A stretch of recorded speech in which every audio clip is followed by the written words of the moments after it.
자, 이런 최악의 상황을 맞은 김정은 돌파구를 인민군대에서 찾는 것과 동시에 자력갱생으로 찾으라고 지금 각도 지방 그리고 대기업 연합기업소들의 당의 비서국 지시문을 하달했다고 합니다. 자, 그럼 그게 무슨 이야기인가? 모든 것을 자체로 해결하라는 당 비서국 지시문이 각도 당위원회와 연합기업소 당위원회들의 지금 지시문이 하달되었다고 합니다. 아까도 제가 좀 전에 이 북한의 내부 상황, 지금 최악의 상황, 또 화폐 개혁까지 할 수 있다는 이야기를 드리면서 지금 모든 공장기업소들이 멈춰섰다고 했는데 그 중에서도 가장 심각한 것이 인민들의 생필품을 생산하는 경공업 공장들입니다. 이 경공업 공장들은 뭐 치약에서 칫솔뿐만 아니라 비누, 화장품뿐만 아니라 내유류들과 그리고 간장, 된장, 식료품까지 모두 경공업 공장들이 가동이 돼야만이 이것을 생산할 수가 있습니다. 그런데 중앙에서 원리를 대주고 중앙 집권제 원칙이기 때문에 국가계획위원회에서 계획을 세우고 도에서 필요한 경공업 공장들 또 중앙에 필요한 경공업 공장들의 중앙에서 원료자재를 대주게끔 되는 것이 그 체계가 그렇게 되어 있습니다. 그래서 국가계획위원회가 있고 경공업 부문에 이번에 들어갈 할 돈, 원료자재가 얼마이고 거기에 필요한 원료자재를 국가계획위원회에서 작성해서 이번에 신발을 100만 컬레 생산한다고 하면 그 100만 컬레를 생산할 수 있는 계획을 국가계획위원회에서 지정해주고 그리고 거기에 맞는 원료자재를 국가계획위원회에서 배정해줍니다. 자, 신발을 생산하려면 원료가 있어야 되는데 그 원료를 생산하는 공장들에서 원료를 생산하라고 또 국가계획위원회가 재정을 배정하고 계획을 세워줍니다. 자, 이렇게 세분화되어 있는데 그게 다 모든 것이 다 지금 올스톱된 상황입니다. 국가계획위원회는 있으나 마나한 것이고 중앙을 바라지 말라는 거죠. 중앙에서 해결해 주리라고 생각하지 말고 공장 기업소에 필요한 원료자재를 자체로 생산해서 공급하라는 것이 당 비서국 지시문이라고 합니다. 물론 예전에도 이런 지시문이 내려갔지만 그러면 그 경공업 공장들이 어떻게 생산을 하겠습니까? 이자 제가 신발 공장 실례를 하나 들었지만 신발에서 가죽 신발을 만들려면 소가죽이나 돼지가죽이 필요하고 뭐 운동화나 이런 것을 말하면 천이나 생고무가 필요한데 이런 것을 북한에 생산할 수 있는 능력이 없습니다. 가져올 데가 없는 거죠. 원료자재가 없습니다. 그나마 예전에는 동남아든 동유럽이든 이런 국가들에서 원료자재를 수입하거나 중국에서 대량 수입해서 원자재를 수입해서 생산을 했는데 지금은 그것이 다 막혔기 때문에 할 수가 없는 겁니다. 중앙에서 수입도 못 해주고 원료자재도 대주지 못하고 그래서 지시한 것이 각자 도생하라는 겁니다. 이게 바로 자력갱생입니다. 그러면 이걸 누가 맡아야 되냐? 군당에 내려가는 것이 아니라 연합기업소는 내려갑니다. 자, 이게 연합기업소란 뭐냐? 안주탄광연합기업소. 자, 나무화학연합기업소. 그럼 원유가 들어와서 원유를 강화하는 공장인데 여기는 원유뿐만 아니라 전기가 필요하니까 전기 발전소도 여기에 배속되어 있고 이 나무화학 공장에 배속된 탄광이 있습니다. 이 탄광에 왜 보일러를 돌리려면 속탄이 있어야 되기 때문에 이 속탄을 생산하는 탄광도 이 나무화학연합기업소에 배속되어 있습니다. 그래서 연합기업소 형태를 이루죠. 우리로 말하면 대기업입니다. 대한중기계연합기업소. 이 다 대기업화되어 있거든요. 대기업처럼 여러 산하 밑에 필요한 뭐 기계 공장도 있고 원료 공장도 있고 다 있습니다. 이 연합기업소 안에는. 그러니까 이런 연합기업소는 군당보다는 큰 형태의 연합당위원회가 배속되어 있습니다. 이건 군에 속해 있는 것이 아니라 중앙당에서 직접 지시하고 또 지시문은 대한중기계연합기업소단 남포시에 있으면 남포시당을 통해서 대한중기계연합당위원회 지시문이 하달됩니다. 이런 식으로 되어 있는데 그러면 이 연합기업소는 연합기업소대로 자체 도생을 해야 되고 자, 각 도에 있는 지방공장들은 어떻게 될까요? 북한에는 중앙공장이 있고 지방공장이 있습니다. 그래서 지방산업총국이라고 따로 있죠. 지방공업총국, 중앙에는 경공업위원회, 경공업위원회에 속해 있는 중앙공장들, 평양 신발공장, 평양 방주 이거 다 중앙에 속해 있죠. 그럼 각도 지방공장들이란 뭐냐? 도에서 운영하는 기업소들이 있습니다. 도에서 운영하는 기업소들은 뭐 도자기 공장, 뭐 타일 공장, 이거 독급 기관이 있고 군에서 지도하는 기관이 있는데 도에서 운영하는 뭐 식료 공장이 따로 있고 군에서 운영하는 식료 공장이 따로 있습니다. 자, 도에서 운영하는 공장들은 도가 자체로 그것을 해결해 줘야 되고 군에서 운영하는 것은 군당에서 해결해 줘야 됩니다. 자, 그럼 말단이 군이기 때문에 북한에는 약 220개의 군이 있습니다. 우리도 약 한 200개의 군이 있죠. 자, 그럼 220개의 군이 각 군마다 장공장이 식료 공장이 있고 거기에는 뭐 종이 공장이 있고 화장품 공장이 있고 뭐 여러 가지 된장 공장이 있고 여러 가지 공장도 군에 필요한 생필품을 생산하는 군 단위, 군 소속 공장 기업소들이 있습니다. 그래서 이 군에서는 도에서는 군보고 군당 책임자에게 군에서 자체로 생산해서 인민들에게 공급하라고 합니다. 그럼 군당 책임자나 군인민위원장이 원료 어디서 나오겠습니까? 없어요.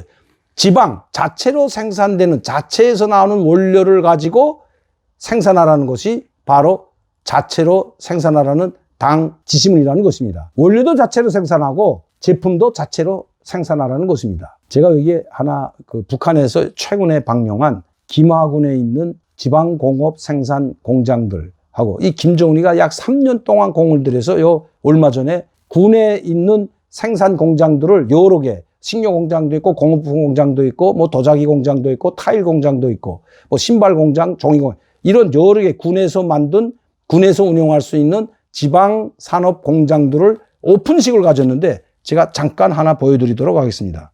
이걸 보면 북한이 어떻게 되어 있는지 여러분들이 쉽게 이해할 수가 있기 때문입니다. 김화군 지방공업 공장들에서 이 내용인데 비누를 생산하는 공장입니다. 여기는 식료 공장이죠. 군 종이 공장이라고 나왔죠. 군 식료 공장입니다. 군 지방공업 공장들이기 때문에 이건 군당이나 군인민위원회에서 운영하는 겁니다. 군인민위 부위원장 나왔죠. 여기는 옷 공장입니다. 이 과자 공장인데 이 원료를 자체로 생산한다고 지금 이야기하고 있습니다. 이 한계가 있는 거죠. 이 간장을 지금 생산하고 있는 모습입니다. 또 일용품 공장이 있죠.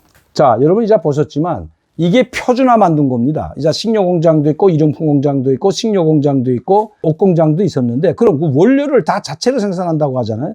자, 그럼 그 원료를 어디서 자체로 어떻게 나겠습니까? 수지 일용품, 비누 뭐 이런 것은 어떻게 생산한다고 하지만 자, 수지 그릇 같은 것, 이 수지 그릇은 이 폴리에틸렌이나 이 화학 제품 원유를 가공할 때 나오는 그런 걸 가지고 만들어야 되는데 그래서 북한은 이 군 공장들이 생산을 해서 인민들한테 보급하라고 하니까 자체로 생산해서 모든 걸 해결하라고 하니까 그 인민들한테 주민들에게서 그 전에 쓰던 비닐그릇 이런 것들을 다 고도다가 재활용해 가지고 또 생산해서 판다고 합니다. 무조건 내락이니까 쓰던 그릇도 다 고도간다고 합니다. 이게 바로 자체로 생산해서 자체 원료도 자체로 생산하고 그리고 제품도 생산하는 이런 형태인데 이게 제대로 이루어지지 못하고 있다는 거죠. 원료를 보장할 수가 없다는 겁니다.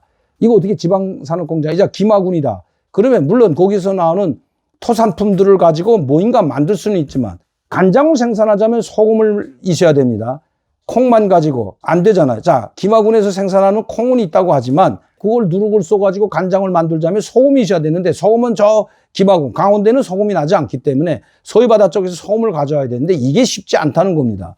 그렇기 때문에 그건 자체로 김화군에서 나는 원료만 가지고 이런 지방공업 공장들을 운영할 수 없는 것. 자력갱생에도 한계가 있다는 거죠. 그런데도 그 실정을 아는지 모르는지 중앙에서는 무조건 이렇게 밑에다 자체로 생산하라고 내리먹이고 있다고 합니다. 왜? 중앙에서는 도저히 도와줄 수 있는 여력이 없기 때문입니다. 김화군에는 그래도 공장을 현대화했죠. 이 자그마한 공장들을 짓는데 3년이 걸렸습니다. 여러분들 다시 한번 보시면 아시겠지만 뭐 설비도 별로 안 들어갔어요. 뭐 식료 공장이든 이제 뭐 비누 공장이든 별로 뭐 설비도 얼마 없는데 이 설비를 갖추는 데만 해도 3년이 걸렸다고 합니다. 그리고 이 김화군은 김정은이가 직접 지시하고 김정은이 여기에 3번이나 왔다 갔습니다. 그리고 이것을 표준화해서 북한에 있는 220개 전군을 다 이렇게 김화군처럼 이렇게 현대적인 공장들을 만들라고 각 도당 책임이수들, 군당 책임이수들한테 지시했다는 겁니다. 그러면 김정은이가 현지도가고 김정은이가 이 모델로 만들려고 한 김화군의 지방공장들은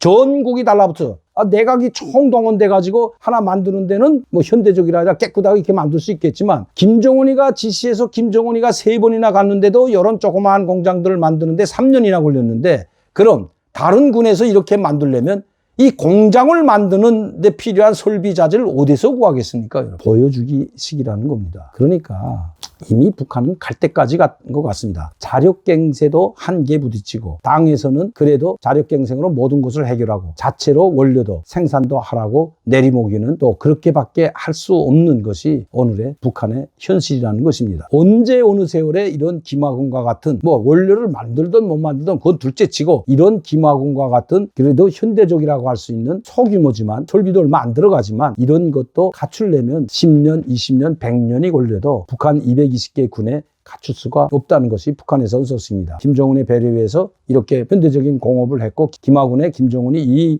지방산업공장 인민생활 향상을 위해서 3번이나 현지도 내려왔다고 하면서 소개한 것이 바로 이 김학원 공장입니다. 자력갱생도 이제는 북한 주민을 살릴 수가 없다는 겁니다. 살 수 있는 방법, 김정은이가 모든 것을 해결하는 방법, 북미회담, 남북회담에 나오고 북한의 확고한 핵의지, 당장은 핵을 포기하지 않더라도 비핵화 의지를 가지고 회담에 나온다면 차츰차츰 북한의 상황도 나아질 것은 뻔하고 또 남북 교류 협력도 활성화되고 우리도 북한에 갈 수가 있고 북한 사람들도 한국으로 올 수 있는 교류 협력의 시대가 열리겠지만 이것은 꿈 같은 일이라는 것입니다. 남북한에는 돌아올 수 없는 서로 다리를 이미 건넜다는 겁니다. 이미 루비콘 강을 넘었다. 이렇게 말해도 될 것 같습니다.